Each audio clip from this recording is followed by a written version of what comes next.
നേരത്തോടുകൂടി ദില്ലിയിൽ തിരക്കിട്ട കൂടിയാലോചനകൾ സംസ്ഥാന നേതൃമാറ്റം ഇന്ന് തന്നെ ഉണ്ടായേക്കും. സത്യം പറഞ്ഞ വിഷമം കൊണ്ട് ചത്താലോന്ന് വരെ തീരുമാനിച്ചതാ. അയ്യോ, എന്നിട്ട് എന്ത് പറ്റി? അധ്യക്ഷ പദവിയിലേക്ക് വി മുരളീധരൻ റെഡിയായി കഴിഞ്ഞു. ശോഭാ സുരേന്ദ്രൻ ആഞ്ഞടിച്ചു.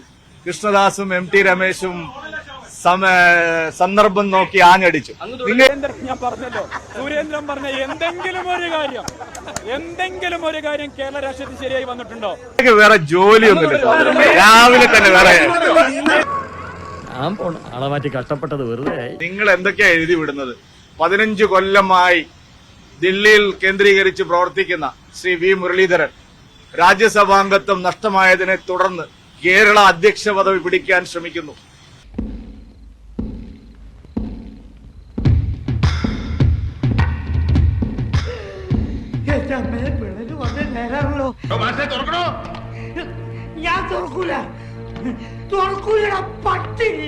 നിങ്ങൾ മഹാരാഷ്ട്രയിലെ, ഞാൻ പറയട്ടെ, മഹാരാഷ്ട്രയിലെ തെരഞ്ഞെടുപ്പിൽ കോൺഗ്രസിന് 15 സീറ്റാണ്. നിങ്ങൾ ഒരക്ഷരം ചർച്ച ചെയ്യുന്നില്ല.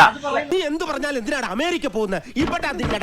വേറെ ജോലി അത് ഞങ്ങൾ ചർച്ച ചെയ്യേണ്ടത് ഞങ്ങൾ ചർച്ച ചെയ്യും. നിങ്ങൾ ബാക്കി അതിൽ ഞാൻ ഇന്ന് ഖേദിക്കുന്നു. എന്നോടുള്ള വിരോധത്തിന്റെ പേരിൽ സുരേന്ദ്രനെ അനുകൂലിക്കാൻ പോയവർ പാർട്ടിയെ ആ ബി ജെ പി എന്ന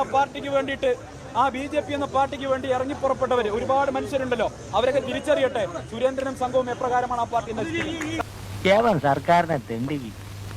പിന്നെ ഒരു കാര്യം ചെയ്യാം, രാവിലെ വരാം.